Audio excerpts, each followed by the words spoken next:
شجاع العلي جزار الحولة ورئيس ميليشيا الخطف والابتزاز، كانجو رئيس سجن سدنايا والقاضي العسكري الميداني، حيان ميا أوسخ الشبيحة في سوريا، وغيرهم الكثير، من هم أبرز الشبيحة الذين تم القبض عليهم في الأيام الأخيرة. وأبدأ معكم بأقذر شبيح على وجه المعمورة، القبض على اللواء محمد كنجو الحسن، الرجل الذي ارتبط اسمه بسجن صدنايا والمحاكم الميدانية، ذلك القاضي الذي تحول من ممثل إلى العدالة إلى رمز للظلم والقمع في ذاكرة السوريين. محمد كنجو الذي ولد عام 1960 في قرية خربة المعزة التابعة للدريكيش بريف طرطوس، لم يكن مجرد رجل قانون، بل كان أحد أبرز أدوات النظام السوري في قمع معارضيه. نشأ كنجو في قريته الصغيرة وانطلق منها نحو دمشق لدراسة الحقوق في جامعتها.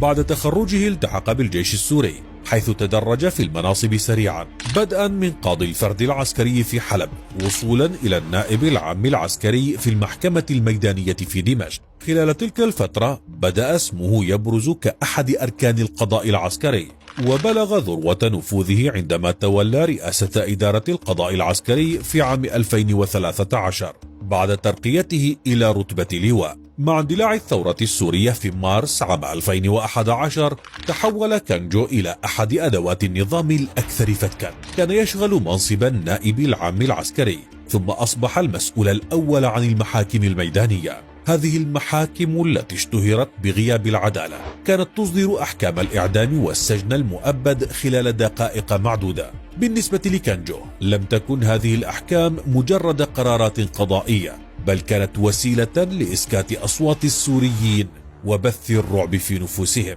كانت جلسات المحاكمات التي أشرف عليها كنجو أشبه بالمسرحيات الهزلية. وفقا لشهادة الناجين، لم تستغرق الجلسة الواحدة أكثر من دقيقة أو 3 دقائق في أفضل الأحوال. يتم اقتياد المعتقلين إلى قاعة المحكمة، حيث تقرأ الاتهامات التي أعدتها الأجهزة الأمنية مسبقا، وغالبا ما تكون متشابهة، مثل هاجم مواقع عسكرية مما أدى إلى استشهاد جنود وإصابة آخرين. هذه العبارات التي كانت تدرج في إفادات المعتقلين دون علمهم كانت كافية لإصدار حكم الإعدام بحقهم. لم يكتفي كنجو بإصدار الأحكام القاسية، بل استغل منصبه لجني الأموال.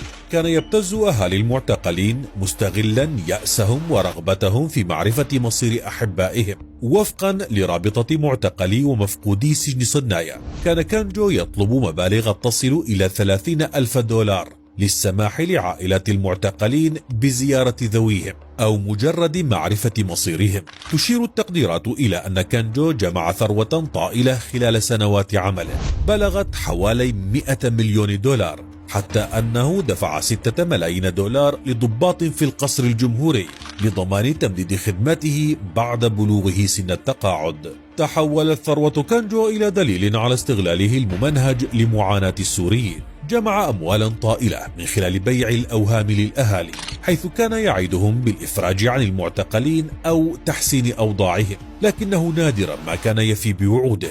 خلال فترة عمل كنجو في القضاء العسكري، وثقت منظمة العفو الدولية عام 2017 إعدام حوالي 13,000 معتقل في سجن صدنايا بين عامي 2011 و2015.